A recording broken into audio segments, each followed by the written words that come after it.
to have Dr. Jane Close Coney, president of Cal State University Long Beach, who's going to speak today about systemic racism from a university perspective. Let me tell you a little bit about Dr. Coney. She serves as the 7th president of the Long Beach State University. Prior to assuming this role, she was the interim chancellor of the University of California, Riverside. She has also held leadership positions at the University of California, Santa Barbara, Texas A&M University, and at the University of Nebraska, Lincoln. Dr. Coney is the author, co-author, or editor of over 130 books, articles, and book chapters. Her latest book, Positive Psychology and Family Therapy, was co-authored by her husband, Dr. Collie W. Coney. She serves on numerous journal, editorial, and community service boards. She has received research, teaching, and service honors during her career. Both the American Psychological Association and the Association of Psychological Sciences honored Dr. Coney with fellow status. Her research and development efforts in school safety, teacher quality, and student achievement have been supported by over $50 million in external federal, state, and private funds. Her community service work has included working to prevent the underage use of alcohol and other drugs, improve school safety, and prevent youngsters from joining gangs, promote biliteracy among recent immigrant children, and increase low-income children's access to the arts. Welcome, Dr. Coney. Well, I'm so glad to be here, Dr. Clarice. It's so kind of you to invite me. Well, I could not think of anyone else that I would like to have come here as my guest, and as I embark on my latest venture of a talk radio show, and who could speak openly and freely about a subject that we all hear a lot about and have been affected by, especially as an African American in this country today. And even if you're not African American, you see the results of systemic racism. Let me just give the basic definition of systemic racism. It was developed by sociologist Joe Fegan. Systemic racism is a popular way of explaining within the social sciences and humanities the significance of race and racism both historically and in today's world. Bain describes the concept and realities attached to it in well-researched, readable books. But more than anything, Fagan illustrates the legal recognition of slavery based on race as a cornerstone of racist social system in which resources and rights are unjustly given to white people, and unjustly denied of people of color. So that's what the universal meaning of systemic racism is. But today, you're going to share with us systemic racism from a university, investigation of a university perspective. So please. Yeah, well, thanks for the opportunity, and that's a great definition. I'm glad you mentioned Fagan's work because it's really foundational. So, I'm in charge of Cal State Long Beach, now over 39,000 students, but less than 4%, it's 3 point something, I haven't gotten this semester. 3.6. 3.6, thank you, yeah. Percentage of African American students. So, but to your question, from a university perspective, I need to investigate and interrogate, how are we reaching out to students, African American students, Cambodian students, Native American students, okay? Then are we offering equitable help? Because we know that many of our African American students and other students, especially low income students, are not going to the best high schools. They're not getting the AP classes. They're not getting, some of the perks that their white affluent colleagues are getting. So it's, are we reaching out? Are we offering bridges to our university? And of course, do we have that value? So we did a big process over the last 3 years where one of the values that we said we are committed to is diversity is our strength. Well, if diversity is our strength, then look, are we walking the walk?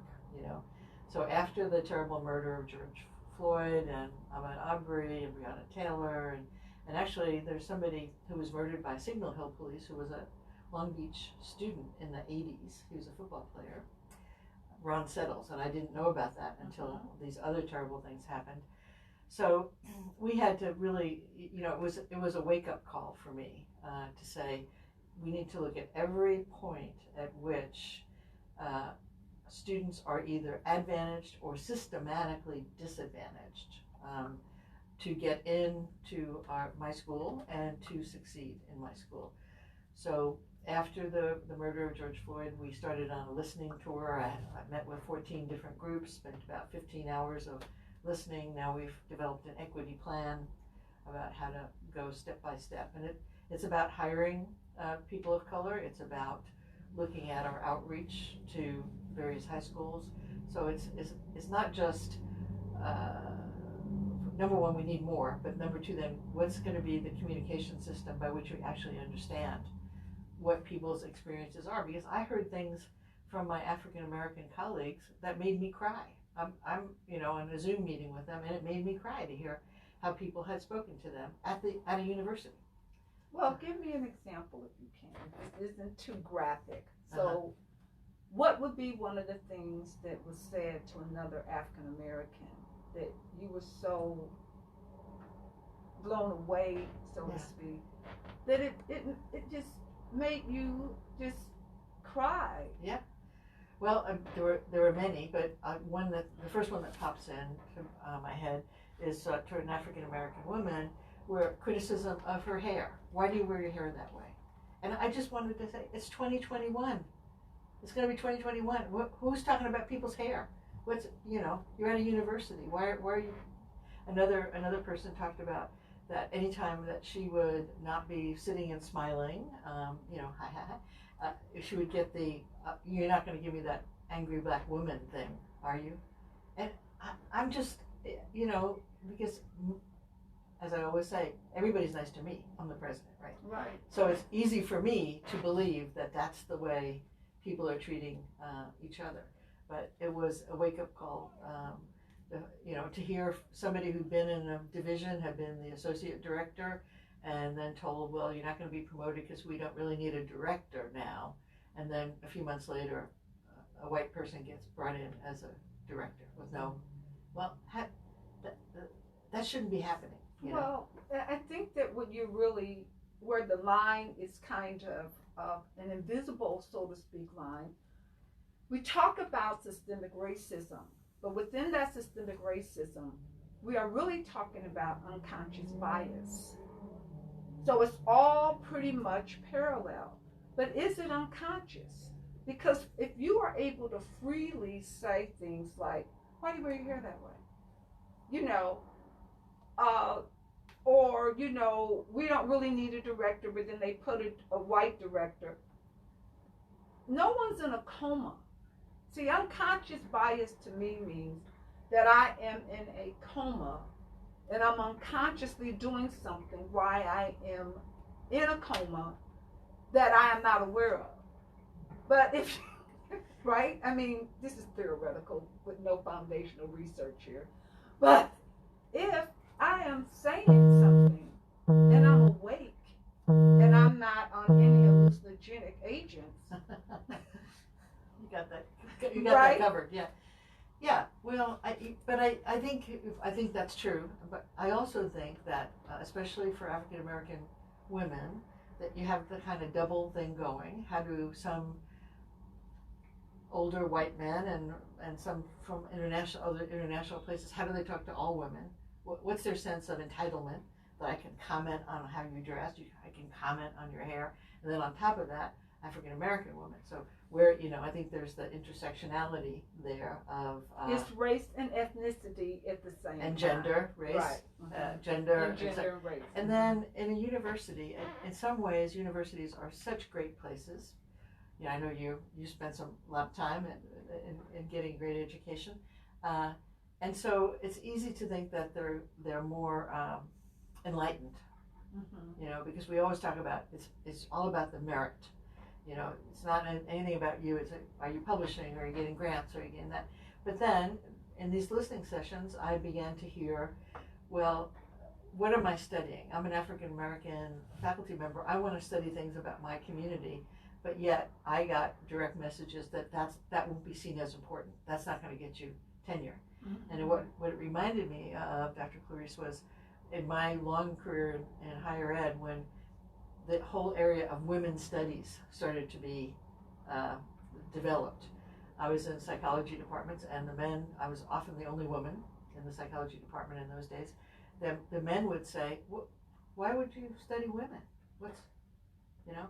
So that same, that almost like the way we do it is the way it should be done. We're doing everything that should be done. So part of that is, I don't say it's unconscious, but it's just like they're swimming in that water, right? They've made up the rules, and somehow they are acting like the rules have come down from the mountain and they're on stone tablets, rather than it's just, you know, our guys, we just made this up. So I think I think there is some, you know, kind of not unconscious bias, but some bias that people are not always aware that's there. So well, let's finish this when we come back from the break. Thank you, Dr. Jane. And there's going to be more uncovered through this pain of change that we're going to conquer as we walk through the victory of overcoming the pain of change. You know, it's going to be such an amazing journey to hear more what you have to say, Dr. Jane, about systemic racism and investigating from a university perspective. And it's going to be beneficial for all of us that's listening. And it's certainly beneficial for me at this point now. Well, thanks for saying that. I'm looking forward to the rest of our conversation. All right, thank you. Thank you. Hey, don't you stop talking until you. I want to go. I know. I thought it was. I'm gonna let Jackson know. Don't stop until you hear the music. Okay. That'll be your cue. Because a minute is a long time. Radio Urban Radio Network is looking for the next big media star, aka radio that'll be your DJ, best radio cue, I think, host. If you're interested in hosting your very own radio show, send an email of interest to info@realurbanradio.com. We're a black-owned company that's an extension of the community. The platform was created for you to say what's really on your mind with no pushback. If you're the person we're looking for, contact us via email and let's have a discussion. The email again is info@realurbanradio.com. We look forward to hearing from you. In the meantime, check us out at realurbanradio.com or download the app from your app store by searching for Real Urban Radio Network.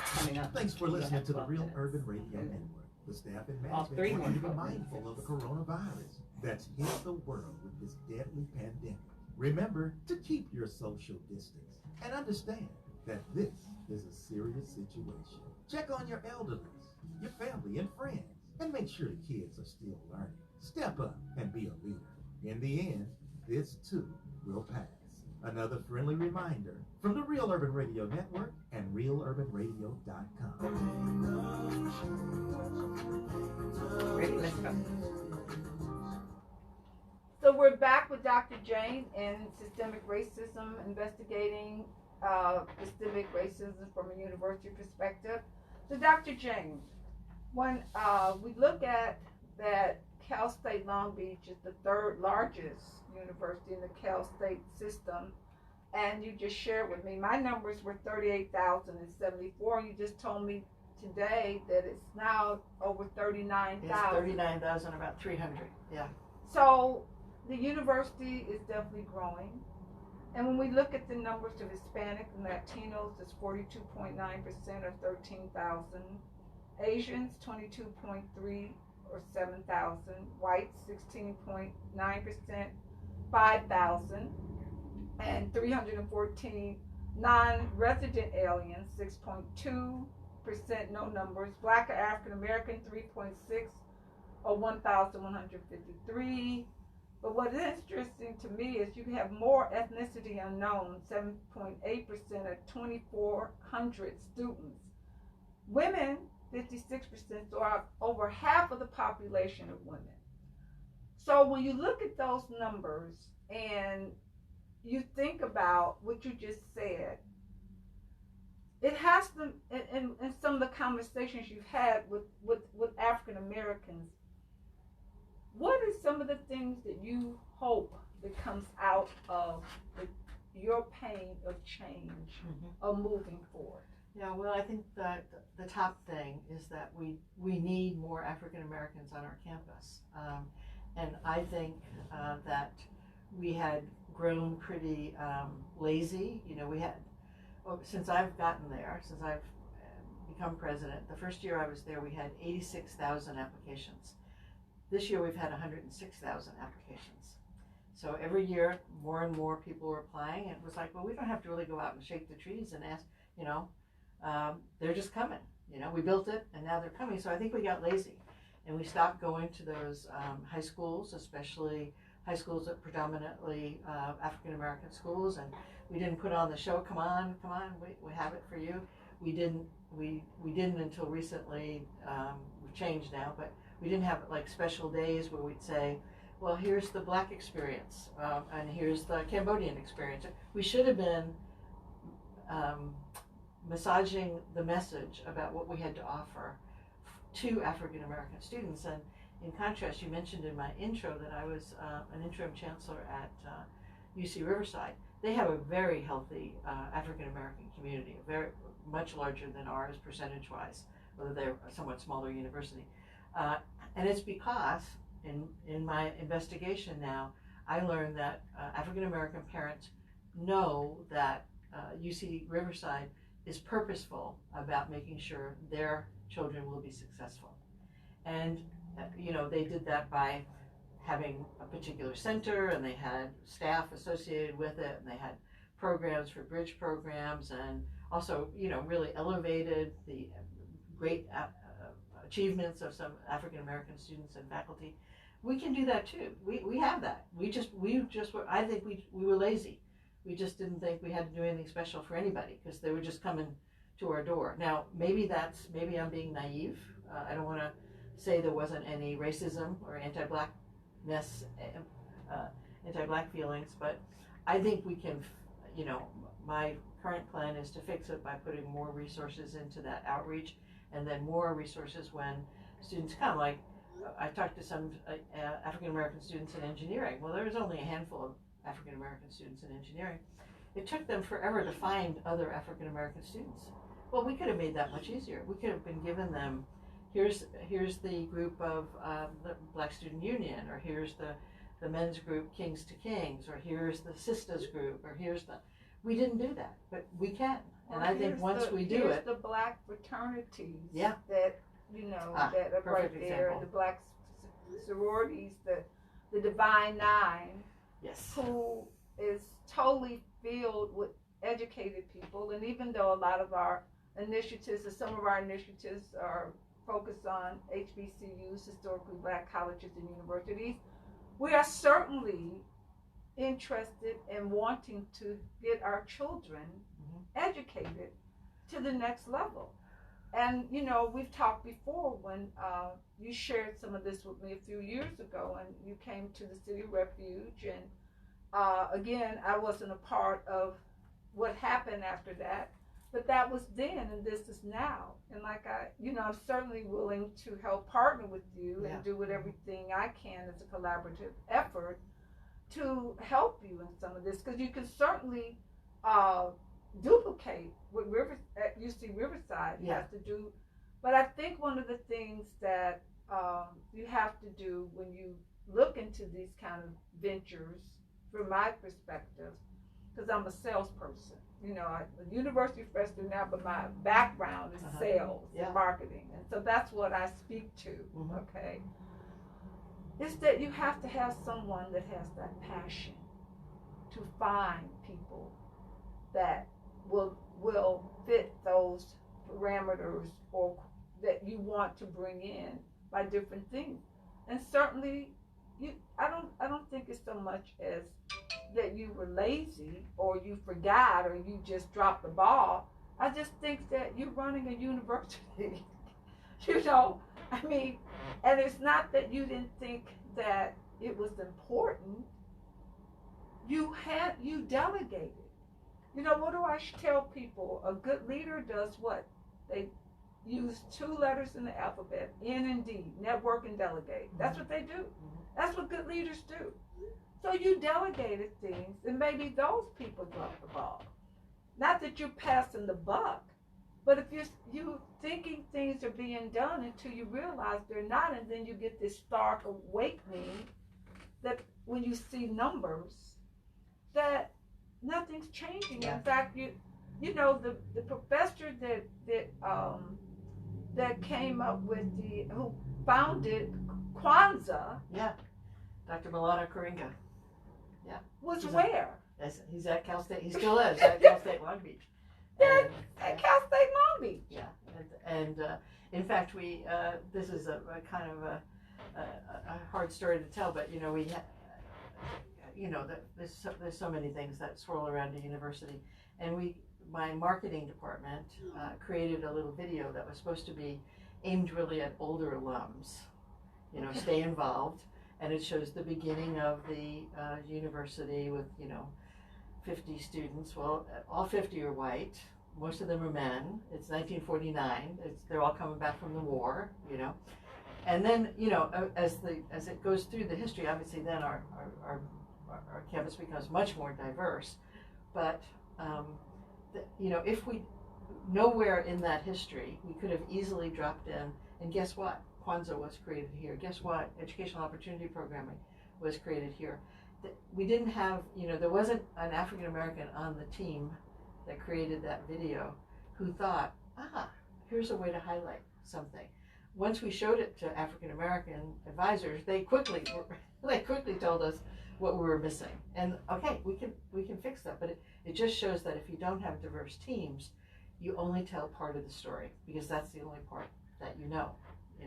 And of course we got in trouble with, there was a lot of unhappiness among our Native American students with our mascot, because the mascot was Prospector Pete, the old mascot. And of course that represents to them the gold rush, which is glorified in California in many ways, but it was certainly a genocide for the Native people who lived here, And of course when I'm talking to students maybe 3 years ago, and it was such a awakening. I grew up in the Bronx, New York. I didn't really know much about the California gold rush either, but I didn't have that perspective. And once I did, a lot of things made more sense to me. And by the way, it was easy because the athletic teams didn't like Prospector Pete anymore either. They wanted to be called the Beach, and they hadn't really used him. I won't go in the weeds, but it illustrates to me that if you don't have diversity around your decision-making table, your advisory table, your other, things will just go right by you. And I don't want to talk too much because you have a lot on your list there, but your point, the other thing that has been made very clear to me is we have to reach out and make partnerships, like with the Divine Nine. Mm-hmm. I talked to graduates. There was a time when 10 or 15% of our school were African American. They're all still in the community. They're community leaders. Why aren't we tapping them for ideas, for mentoring, for publicity? We have a big group of African American pastors who serve predominantly African American churches and some of the Cambodian churches, Samoan churches in town. We were meeting with them, and that's why when I came to the City of Refuge, part of this was outreach. But the truth is, it wasn't working, but we kept doing it. Right. And so now we're like, okay, I'm appearing at this place, but right, because you have it's a follow-up process. Yeah, it's a relationship. Okay, I checked this off. This was checked off. I look good. I went here. I went to City of Refuge. I went to Faithful Central Bible Church. I went here. Oh, they did this. But when you look at the numbers and the results, it's not adding up. It's a relationship. It's got to be a continuous It's got to relationship. be a continuous relationship, and it has to be something that's formatted, and it has to be where it's a win-win for everybody. Yeah, and it certainly will be. When you talk about I'm looking at numbers of white versus black in terms of poverty and also student debt. And when you look at the numbers, when you look at white people have more student debt, less student debt, and they make more money. Black people have more student debt and they make less money. Yeah. So, and as an African American, I guess I don't have to say that again. Okay. As an African American, I know how many people don't pursue education because of the cost. So that may be some other things that we can talk about offline. It's scholarship programs that, I remember when you were the DACA issue, when we talked about a situation that we were looking at in terms of bringing students in that may not be DACA, but African American, and how you sponsored 1,000 DACA students. Right. So maybe we can sponsor 1,000 African American students and keep hope alive in the community, and also look forward to The those Real students. Urban Radio Network is You streaming gotta listen to live me. on I'm the sorry. World Wide Web at I'm sorry if I'm not communicating clearly. When you hear that music, your music is I 20. didn't- it was no You didn't music. hear it? I heard it. Did you Didn't hear hear it? that. Let me you turn heard yours it? up. I Yeah. didn't hear it. I'm sorry. I'm sorry you didn't hear it. I'll do the headsets louder for the next break. But yeah.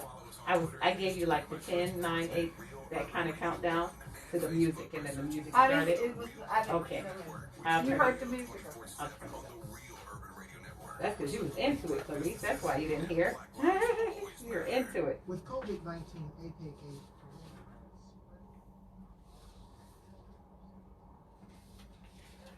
do the right. Keep your social distancing or physical distancing, and understand the importance of monitoring your family health situation. Let's all do our part to help control the spreading of this deadly virus. I'm Lori Darnell, and I approve this message. Hi, this is Lettuce, reminding you to get in the game. Make your vote count this year. That's the only way to score a victory for your community, for your race, and this country. Do what a star player would This do. music coming in is only 8 seconds though, but going out you have 21, Make okay? sure So we're ready.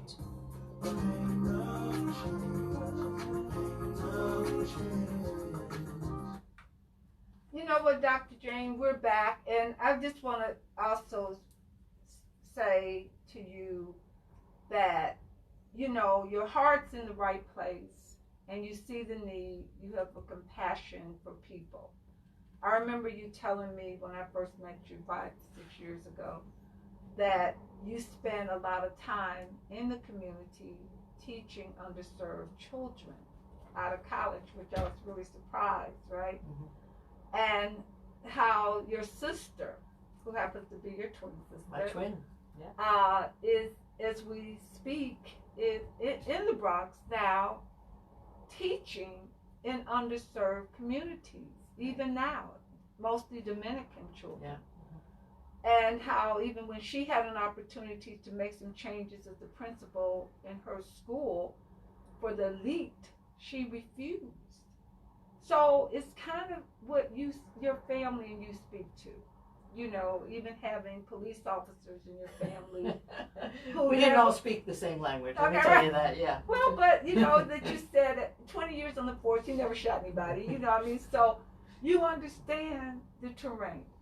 So with that being said, please continue and tell me just more of your thoughts where this whole project that you want to put together may be going. Mm-hmm.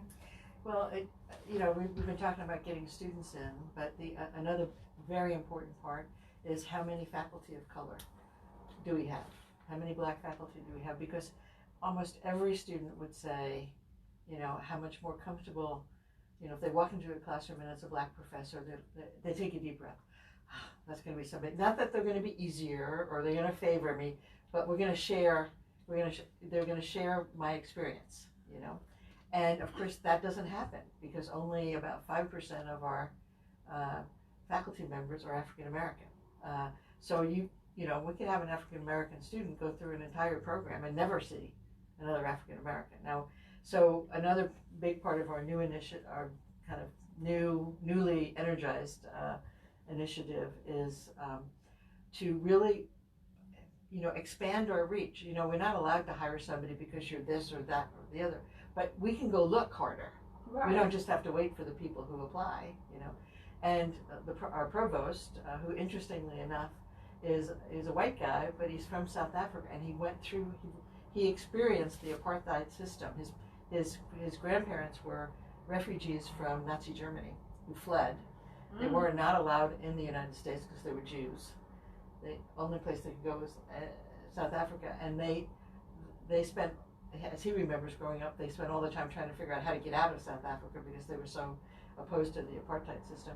But he brings that perspective of having gone through that, and so he started, you know, every search committee now for faculty members has a diversity advocate who's like reminding people, have you published in this journal? Have you published in that?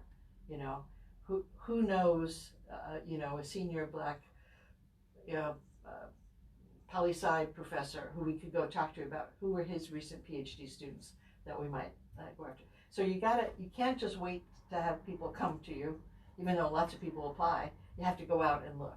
And, you know, last year we hired 2 African American faculty members. This year we hired 4 with that. How many, and wait, before we say yay, yeah. How many faculty members do you have? First of all, I remember shadowing you. Yeah. And I went to a faculty meeting with you. Oh, yeah, we have a lot of. And I think there was one black professor there, and that was 3 years ago, I think, 2 years ago. Yeah, so in the tenure track.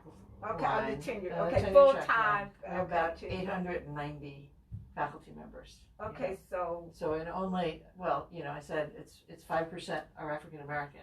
It's about 15% who are Chicano Latino. You know, another, you know, maybe 20% who are Asian. You know, so but it's once again just like mirroring the students. The African Americans were the least likely for us to attract and keep. And it's not just attracting them, it is keeping them. What about adjuncts? Is that all in that same number? So the adjuncts with full-time faculty, is that same?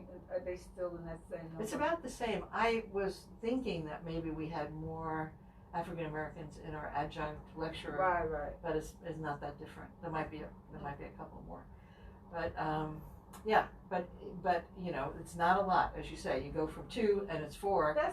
But it's a step in the right direction. That's not significantly different, but thank you. That was good. Okay, it's a start. I've got to celebrate small wins. I'm happy. I'm waving my hands in the air, but that's not really, you know, that's not good. Yeah. I mean, listen. I'm going to be committed. You know, maybe I didn't do my part when you came to me and said you needed me to do this and that. So now, maybe it has to be different because these are numbers that are basically dismal. Yeah. Well, although I want you, I agree they are dismal, but you know we hire about 50 people a year. Okay. So you got to look at we're not hiring 800 people a year, so it's about 50. Oh no, I understand that, but I also know that when you look at PhDers, African American have more PhDs than most people of minority. So I didn't know that. That's good to know. Right. So if you have 15% Latinos and 5%, then that means you're actively looking for people that aren't black. So we're gonna actively have a career fair or something. I'm thinking of all sorts of things.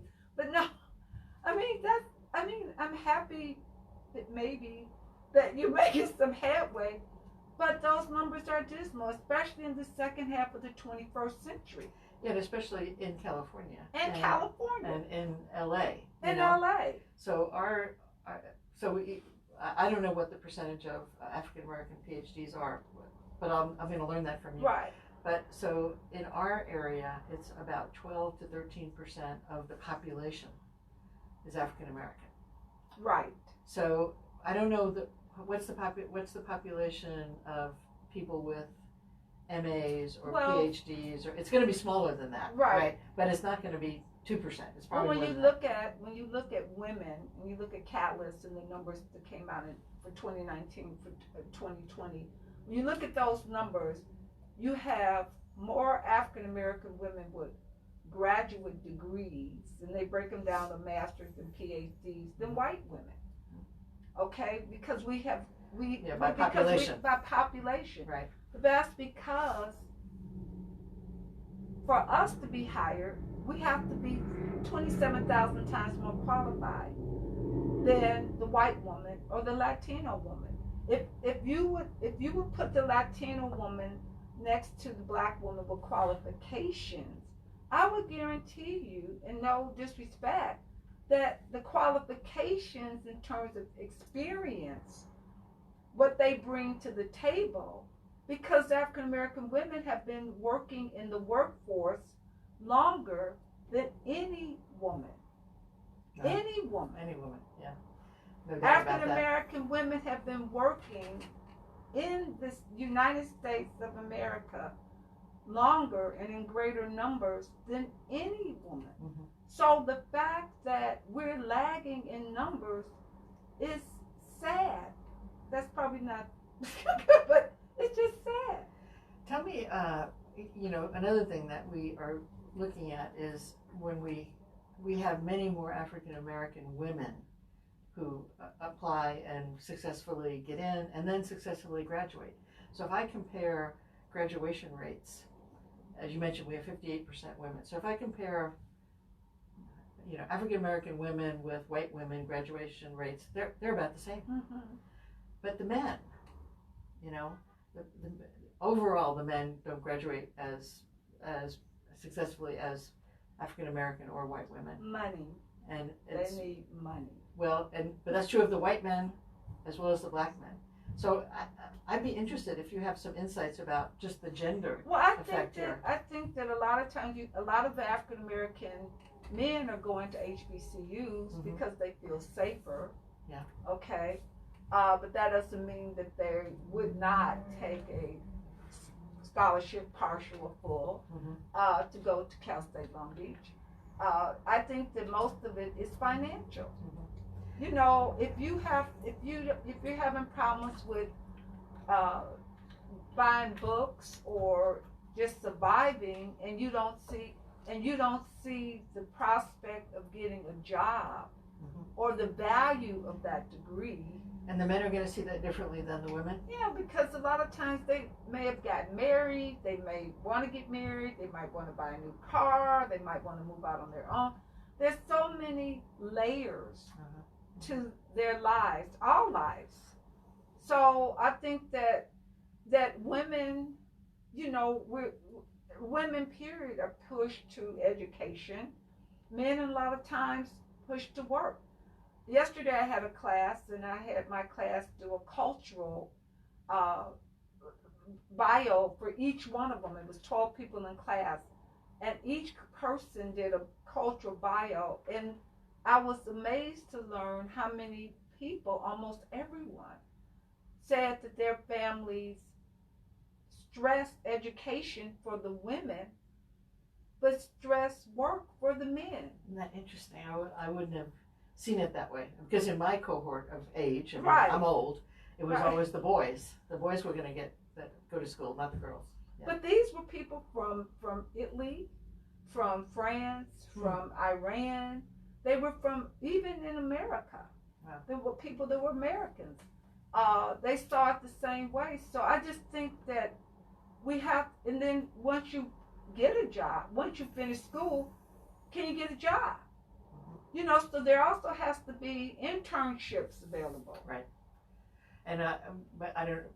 And maybe when we get back, I can tell you about a new program that's after the murder of George Floyd. We had some supporters, donors step up and want to fund internships for students who would be interested in these social justice, anti-racism causes.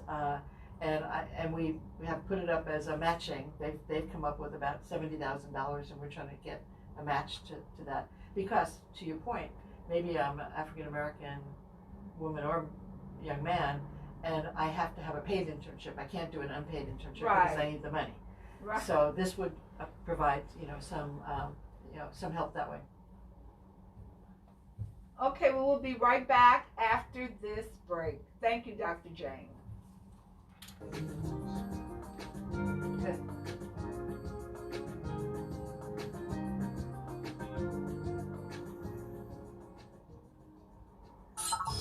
The Real Urban Radio Network is looking for the next big media star, aka radio DJ, radio host. If you're interested in hosting your very own radio show, send an email of interest to info@realurbanradio.com. We're a black-owned company that's an extension of the community. The platform was created for you to say what's really on your mind with no pushback. Oh, so you have one more 12-minute set.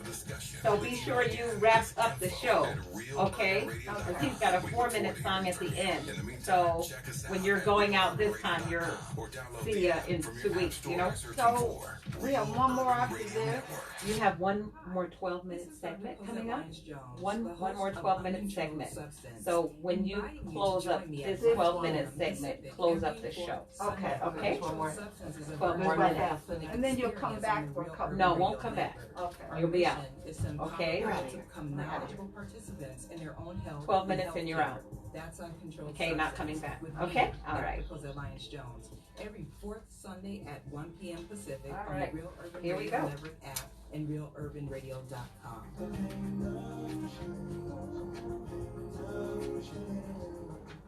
Well, we're back with Dr. Jane Close Coney, president of Cal State Long Beach, and she is talking to us today about systemic racism, an investigation from a university perspective. And when we left off, she was getting ready to tell us some good news. Yeah, we did have some good news, and that's hard to come by these days, isn't it? But I'm really committed.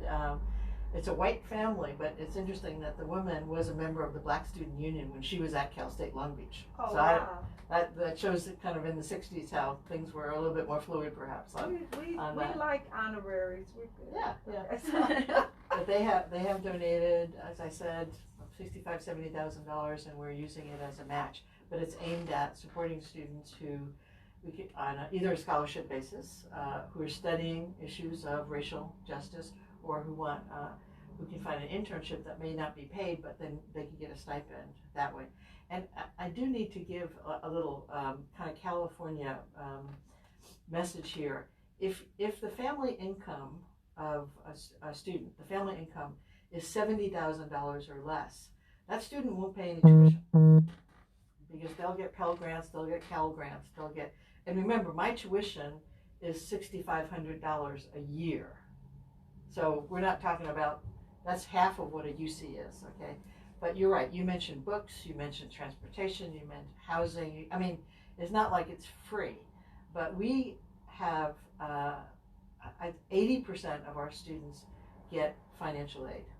So if somebody really wants to come to Cal State Long Beach, there's financial help there.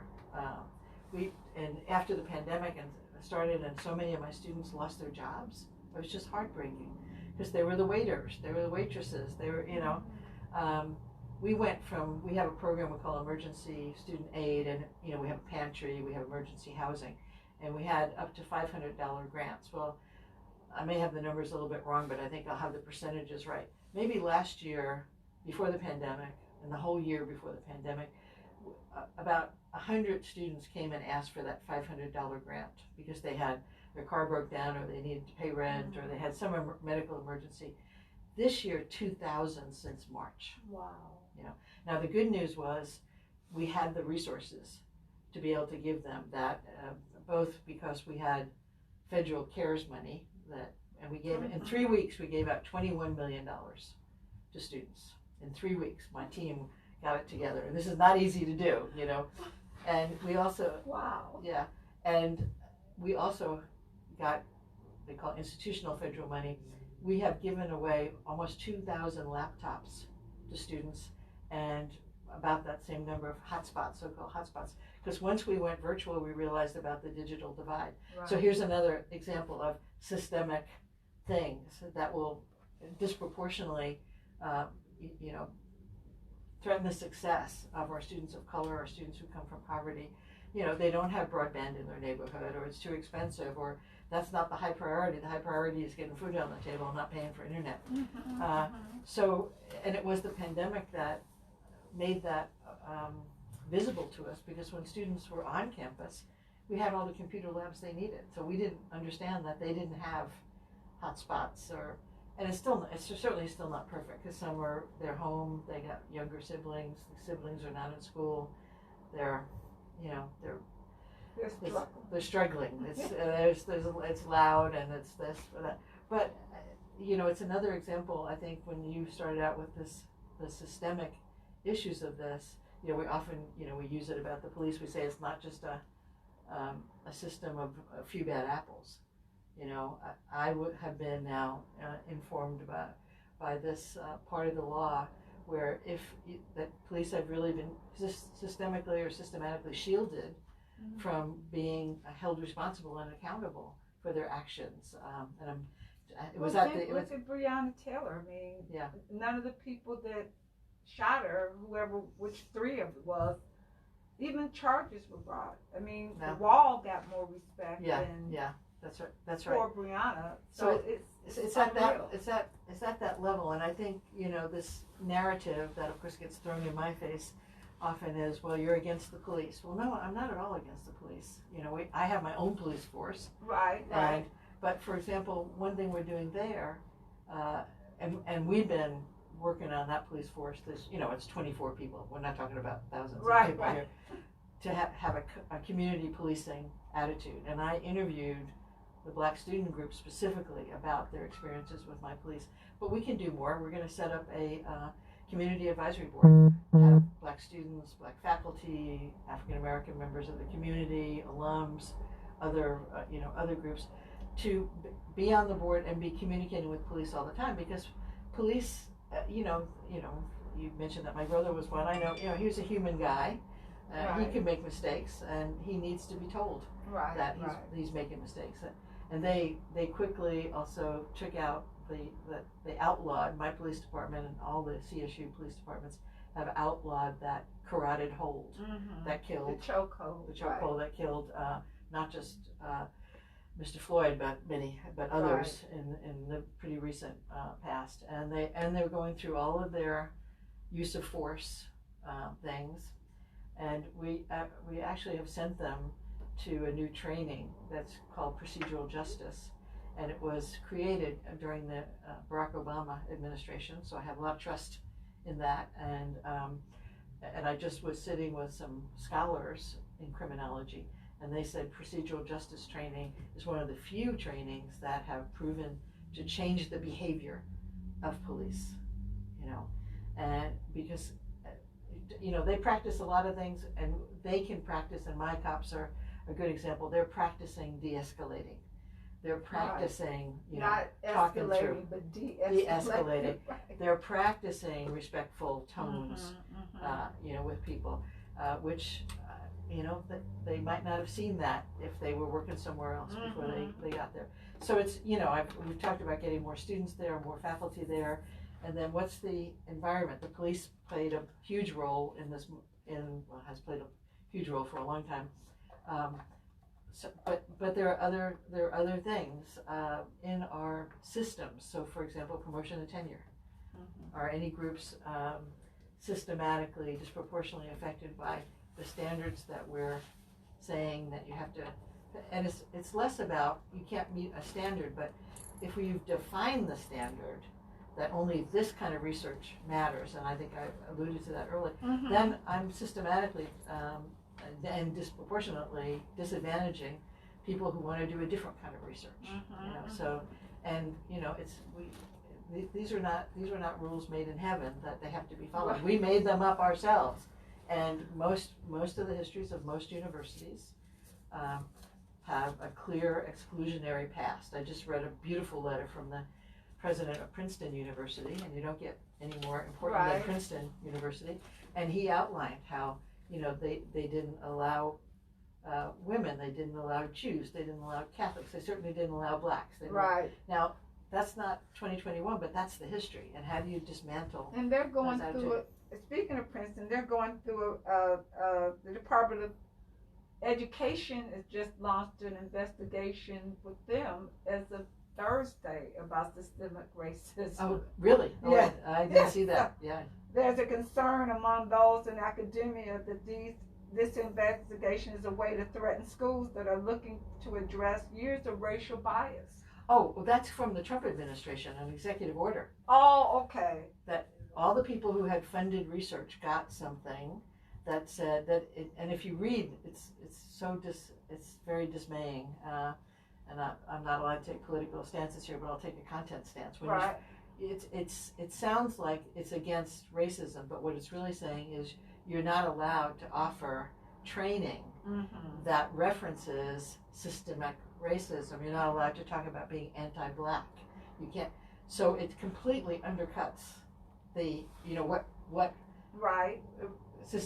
what training would be, what anti-racist training would be. You have to accept that it's a systemic problem, and they say they'll take your money away from your grant if you offer that kind of training. If you offer training. If you offer training. So as we're about to close, I have a question.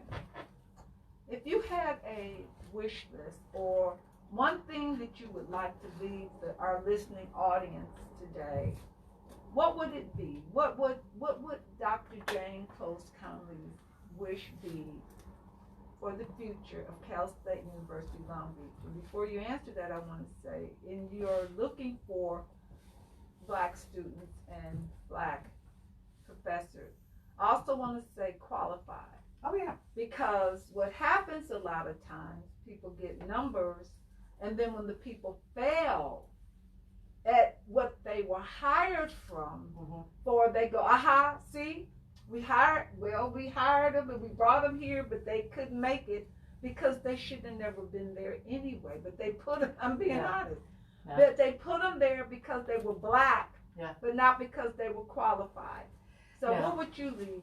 Yeah, I think I'd say the perfect example is hiring a Black person to be your diversity officer, and then you don't give that person any budget or no staff. So that you said they could have 10 PhDs, but you don't give them the resources to do it. And I'm absolutely committed to whatever we do, we're going to give that person resources to make the difference. And my wish has been that whoever comes on my campus finds it a place where they can be successful, that their best selves are supported. And that's going to be different for every person, right? Because we don't come from that cookie cutter, and that's been one of the weaknesses of the American higher education system, which still is one of the best in the world. But we got to this cookie cutter approach. You must be this way, and so my wish is that Cal State Long Beach is the best place to work in the galaxy.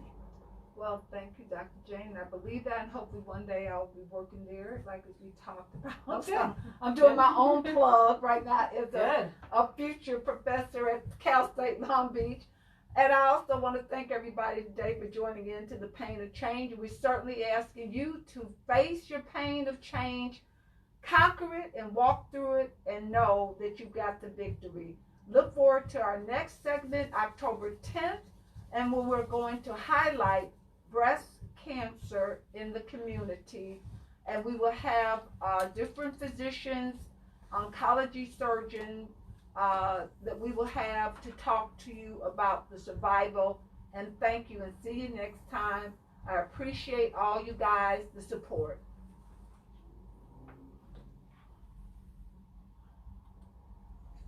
Very good. Thank you very much. Very good. You're a great It's a director. privilege. Thank you so much. Thank you, Dr.